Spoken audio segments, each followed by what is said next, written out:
Welcome to this brief video on the herbal formula Cinnamon Twig Decoction, or Gui Zhi Tang, as viewed in the context of the Shang Han Lun. To get the most out of this video, I would suggest reviewing the following videos. The links are given in the description section below. The Shang Han Lun is concerned about externally contracted disease. The text starts with an examination of Taiyang disease, and the first formulas in this section investigate the treatment of external deficiency and external excess. This video will explore the patterns associated with external deficiency and explain how Gui Zhi Tang is appropriate for the associated disorder. Chinese herbalists in general agree that Gui Zhi Tang is the most important didactic formula in the canon of Chinese herbal medicine. It is the first formula presented in the Shang Han Lun, and as such, it serves as an introduction to the practical, clinical part of this important classic. It is also the first formula that is taught to students of traditional Chinese herbalism, which is perhaps unfortunate because it's a difficult formula to appreciate for beginners. On the one hand, it appears to be a simple formula consisting of only 5 herbs. However, its description and context in the Shang Han Lun requires reflection and study. It's because of this context that the formula has been commented on extensively over many centuries. The basic definition of Gui Zhi Tang appears for the first time in clause 12 of the Shang Han Lun. A complementary part of this definition is given in clauses 13 and 95. Two key concepts of this basic definition, Taiyang disease and Zhongfang, are defined in clauses 1 and 2. A number of other situations pertinent to the use of this formula are defined in clauses shown on this slide, as well as some clauses on contraindications. Let's start with the main definition as given in clause 12.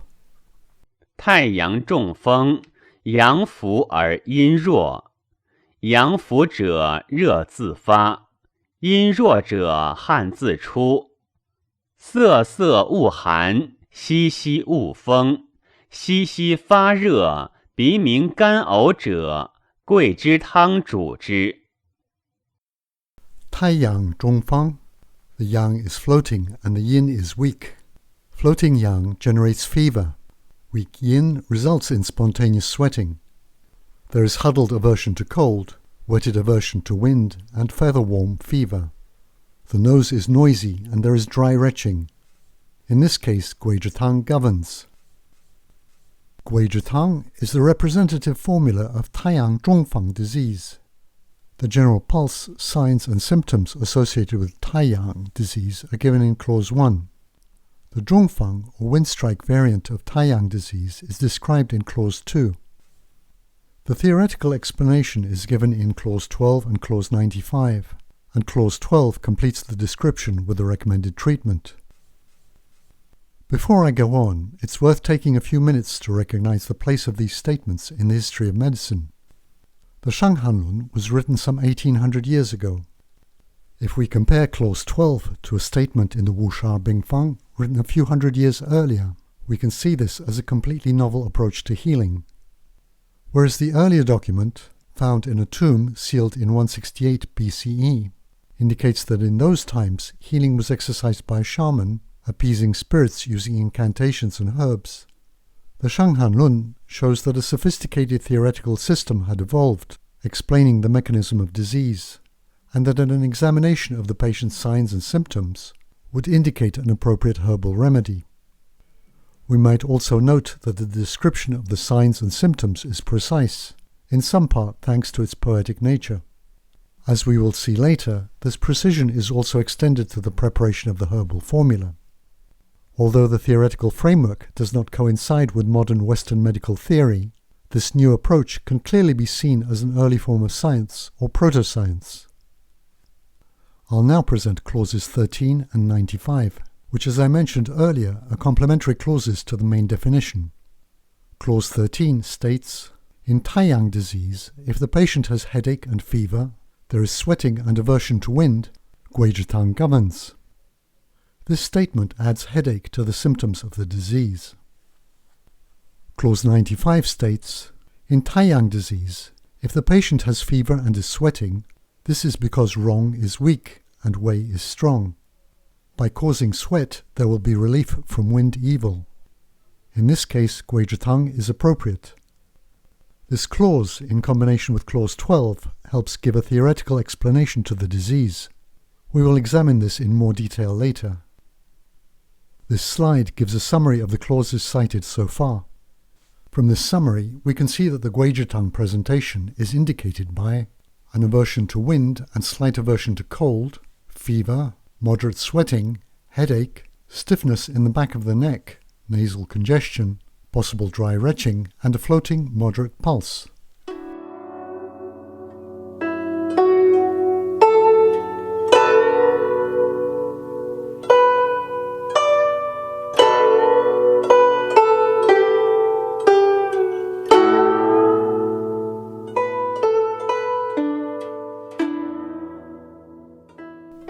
We can examine the theoretical explanation for Gui Zhi Tang by looking at clauses 12 and 95 and how they interpret fever and sweating.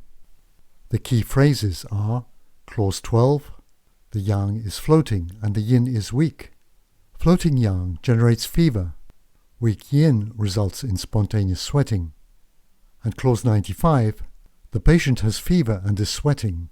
This is because Rong is weak and Wei is strong. As shown in my previous presentation, Rong and Ying are regarded as synonyms for nutritive or construction qi. Although clause 95 says that Wei or defensive qi is strong, this is perhaps confusing, and a better interpretation would be to say that it is engaged. The floating yang is indicated by the floating pulse common to Taiyang disease, and it meets the external xie qi or adverse qi which is attacking the body. As the defensive qi confronts the adverse qi, this generates fever, and at the same time depletes the body's zheng qi or right qi. Thus we have a situation of external deficiency. The yin or nutritive qi is weak, and thus the body's yin is unable to nourish or support the yang of the wei qi. The wei qi normally circulates in the zhou li, which are the striae between the skin and the muscle, and connect with the body pores.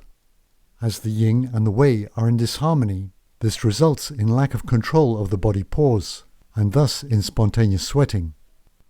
We can view this situation as a door, which under normal conditions will open or shut to allow you through as appropriate. When there is deficiency, there is no control over this door, and it will allow sweat to randomly leave the body. We will see later that under conditions of excess, this door will remain permanently shut, not allowing sweat to leave the body. Thus the weak yin and the engaged wei qi of the body give rise to the body signs of fever and spontaneous sweating. Note that the fever can either be measurable or a subjective feeling of fever. Mitchell, in his translation of the Shang Han Lun, calls this term heat effusion. Cheng Ying Mao offers another interpretation for the terms floating yang and weak yin, as meaning a pulse that is floating and moderate, or forceful with light pressure and forceless with heavy pressure. Coming back to clause 12, the signs corresponding to this syndrome use a poetic turn of phrase for precision.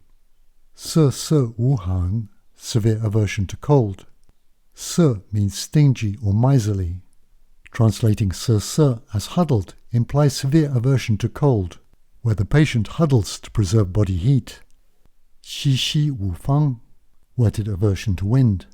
Xi means to wash rice. Xi xi is onomatopoeic and refers to the patter of rain. Translating it as wetted aversion suggests the fear of rain splashing on the body. Xi xi fa re, feather warm fever. Xi in this case means to fold, and the character contains the sign for a feather. This implies that the fever is not excessive. Bi ming, noisy nose. The nose is congested, making the breathing loud.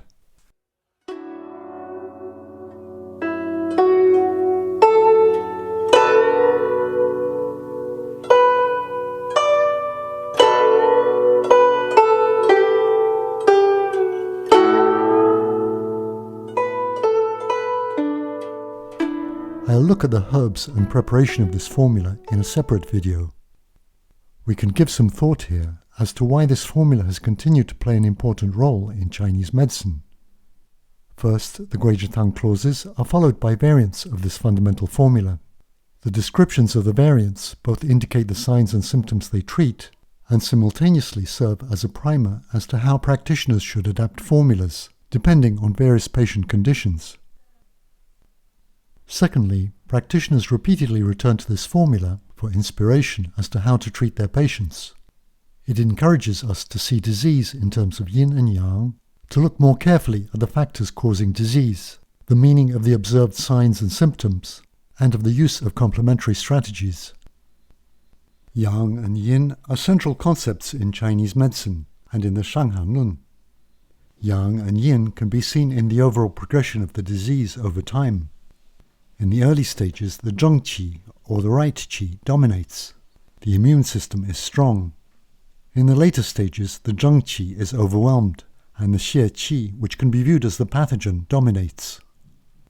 Yang and yin play out in the exterior and the interior. The wei qi, which is yang, engages the xie qi at the body's exterior, giving rise to the floating pulse. The wei qi is nourished by the ying qi, which is yin. Normal opening and closing of the pores, which control the issue of sweat, can be seen as a balance of yang and yin. When this balance is disrupted, this leads to disease. These examples show that in disease, yang and yin may be viewed in many ways, and that they need to be active and balanced. This formula treats problems where wind and cold are the agents that act on the body's surface. Wind is said to be at the origin of the 100 diseases. It is a yang phenomenon associated with movement and change. It combines with other excesses to bring disease to the body, and in particular, when it attacks the surface, this may give rise to problematic skin conditions. Because of this, Gui Zhi Tang has been used to treat skin problems, such as itching and rashes, which are temporary or migratory.